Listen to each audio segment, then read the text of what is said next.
Rhombus विषय आम ज्यामितिक तथ्य सब कौन जानिछे एठार आम पाखे गोटे रंबस अच्छी और यार नाम ABCD। आम जानिछे रंबस चारोटी जाक बाहुर दैर्घ्य सामान तेणु एठार AB BC CD और DA चारोटी जाक बाहुर दैर्घ्य सामान हेब। आम आउ कौन जानिछे रंबस कर्णद्वय परस्पर को समकोण रे समद्विखंड करती अर्थात AC और BD परस्पर को समकोण रे समद्विखंड करिसेंती। जेहेतु समद्विखंड करिसेंती तेणु AO र दैर्घ्य OC र दैर्घ्य सह समान हेब, BO र दैर्घ्य OD र दैर्घ्य सह समान हेब एवं समकोण रे समद्विखंड करिसेंती तेणु AOB BOC COD एवं DOA प्रत्येक कोणर परिमाण 90 डिग्री हेब। एबे आमे एई तथ्य को नहीं रंबस दुईटी जाक कर्णर दैर्घ्य दत्त थिले बाहुर दैर्घ्य किपरि निर्णय करिबा ताहा जानिबा। मन कर AC र दैर्घ्य मु नउची D1 एवं BD र दैर्घ्य नउची D2। एबे O बिंदु रे AC समद्विखंड हेइची तेणु AO र दैर्घ्य AC र दैर्घ्यर अधा। AO र दैर्घ्य केते हबो AC र दैर्घ्य अछि D1 तेणु D1 विभक्त 2। सेपरि BD र दैर्घ्य देइची D2 O बिंदु रे BD भी समद्विखंड होइची तेणु DO र दैर्घ्य केते हबो BD र दैर्घ्यर अधा तेणु D2 विभक्त 2। एबे त्रिभुज AOD को देख यह गोटे समकोणी त्रिभुज कहीं कारण O कोण समकोण तेणु O कोणर विपरीत बाहु हम कर्ण एवं पिथागोरस को उपपाद्य आम जानिछे। यही उपपाद्य अनुजाई कर्णर वर्ग समान हेब उच्चतार वर्ग युक्त भूमिर वर्ग सह तेणु एठारे लिखिली h र वर्ग समान p र वर्ग युक्त b र वर्ग। h है कर्ण p है उच्चता b है भूमि। AOD त्रिभुज केउ बाहु कर्ण AD हेब कर्ण कहीं O कोण समकोण O कोणर विपरीत बाहु। AD को जिते आम कर्ण नेले एबे AO को जदि आम भूमि नबा DO हेब उच्चता सेपरि DO को भूमि नेले AO उच्चता तेणु मु AO को नौची उच्चता DO को नौची भूमि तेणु लिखिली AO र वर्ग युक्त DO र वर्ग।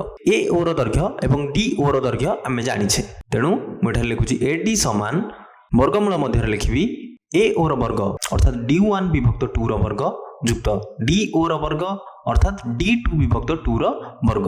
एबे मु लिखिबी AD समान वर्गमूल मध्य D1 विभक्त 2 र वर्ग अर्थात D1 र वर्ग विभक्त 2 र वर्ग तेणु हम D1 र वर्ग विभक्त 4 2 र वर्ग लिखिली 4 युक्त सेपरि D2 र वर्ग विभक्त 4। एबे देख दुईटी भग्न संख्या आमे पाइले एबे भग्न संख्या दुईटी को मिसेइबा तेणु लिखिबी AD समान वर्गमूल मध्य लिखिबी लसागु हेब 4 तेणु लिखिली 4 एवं लब दुईटी को मिसेइबी जेहेतु हर दुईटी समान अछि तेणु D1 र वर्ग युक्त D2 र वर्ग। एबे AD समान देख D1 र वर्ग युक्त D2 र वर्ग को मु वर्गमूल मध्य लिखिली। एबे 4 हर रे अछि एवं 4 र वर्गमूल आमे बाहर करि परिबा 4 र वर्गमूल 2 तेणु मु लिखिबी 1/2 गुणन D1 र वर्ग युक्त D2 र वर्ग र वर्गमूल।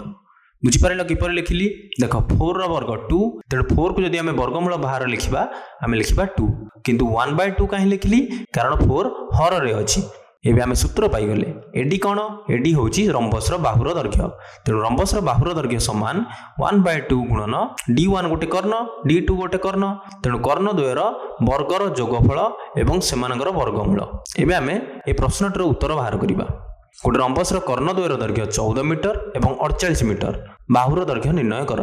देख आमको D1 दे देछि D2 दे देछि D1 है 14 मीटर D2 48 मीटर। प्रथम सूत्र लिखुची एबे बाहुर दैर्घ्य बाहर करिबा बाहुर दैर्घ्य समान 1 विभक्त 2 गुणन वर्गमूल भितर लिखिबी D1 वर्ग अर्थात 14 र वर्ग तेणु लिखिली 14 र वर्ग युक्त D2 र वर्ग अर्थात 48 र वर्ग तेणु लिखिबी 48 र वर्ग समान 1 विभक्त 2 गुणन वर्गमूल मध्य 14 र वर्ग 196 युक्त 48 र वर्ग 2304 समान 1 विभक्त 2 गुणन 196 एवं 2304 को मिसेकी वर्गमूल भितर लिखिबा मिसेले केते हबो 2500 हबो समान 1 विभक्त 2 गुणन 2500 र वर्गमूल केते हबो तुमे जदि 2500 र वर्गमूल बाहर करिवो पाइबो 50 तेणु एबे 2 रे 50 को हरि परिबा केते हबो 25 25 दुने 50 एबे 1 रे 25 गुणिबा पाइबा 25 मीटर तेणु से रंबस र बाहुर दैर्घ्य केते 25 मीटर। एबे आमे आ गोटे प्रश्न करिबा गोटे रंबस र प्रत्येक बाहुर दैर्घ्य 13 मीटर गोटे कर्णर दैर्घ्य 24 मीटर हेले अन्य कर्णर दैर्घ्य एवं क्षेत्रफल निर्णय कर। रंबस र गोटे बाहुर दैर्घ्य देइछि 13 मीटर एवं गोटे कर्णर दैर्घ्य देइ दिछि 24 मीटर। आमे सूत्र जानिचे ରମ୍ବସର ବାହୁର ଦୈର୍ଘ୍ୟ ସମାନ 1/2 ଗୁଣନ ରମ୍ବସର କର୍ଣ୍ଣ ଦ୍ୱୟର ବର୍ଗର ଯୋଗଫଳର ବର୍ଗମୂଳ। ରମ୍ବସର ବାହୁର ଦୈର୍ଘ୍ୟ ଦେଇଛି 13 ମିଟର। ତେଣୁ ମୁଁ ଏଠାରେ ଲିଖୁଛି 13 ସମାନ 1/2 ଗୁଣନ ବର୍ଗମୂଳ ମଧ୍ୟରେ D1 ନ ଲେଖି ମୁଁ ଲେଖିଲି 24। ଗୋଟିଏ କର୍ଣ୍ଣର ଦୈର୍ଘ୍ୟ ଦେଇଛି 24, ତେଣୁ ଲେଖିଲି 24। 24ର ବର୍ଗ ଯୁକ୍ତ ଆଉ ଗୋଟେ କର୍ଣ୍ଣ ଆମକୁ ଦେଇନି, ପଚାରିଛି, ତେଣୁ ଲେଖିଲି D2 ର ବର୍ଗ। ଡାହାଣ ପାର୍ଶ୍ୱରେ ଲେଖାଯାଇଛି 1/2, 2 ହରାଯାଇଛି, ତେଣୁ ବାମ ପାର୍ଶ୍ୱରେ 2 ଗୁଣାଯିବ।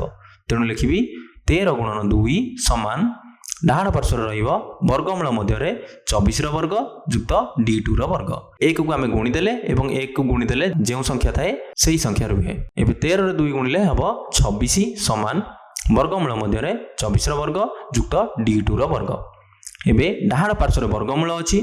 ଏବେ এই ଡାହାଣ ପାର୍ଶ୍ୱର ବର୍ଗମୂଳକୁ ଯଦି ବାମ ପାର୍ଶ୍ୱକୁ ନେଇ ଆସିବି ବର୍ଗ ହୋଇଯିବ। ଅର୍ଥାତ୍ ମୁଁ ବାମ ପାର୍ଶ୍ୱରେ ଲେଖିବି 26ର ବର୍ଗ ସମାନ ଡାହାଣ ପାର୍ଶ୍ୱରେ ବର୍ଗମୂଳ ଚିହ୍ନ ଦେବିନି, ତେଣୁ ଲେଖିବି 24ର ବର୍ଗ ଯୁକ୍ତ D2 ର ବର୍ଗ।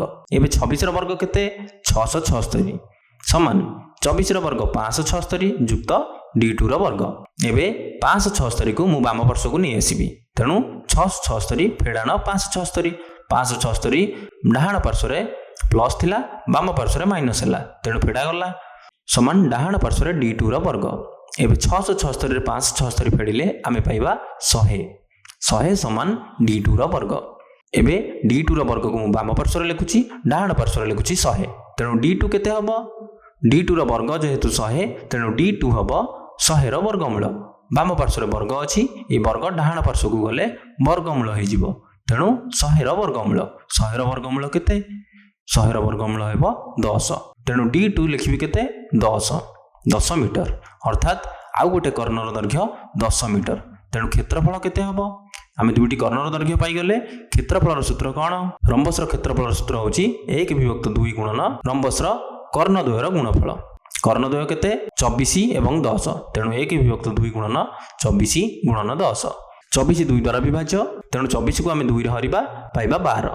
ଏବେ 1ରେ 12 ଗୁଣିଲି 12, 12ରେ 10 ଗୁଣିଲି 120, ତେଣୁ 120 ବର୍ଗ ମିଟର। ତେଣୁ ଏ ରମ୍ବସର କ୍ଷେତ୍ରଫଳ 120 ବର୍ଗ ମିଟର।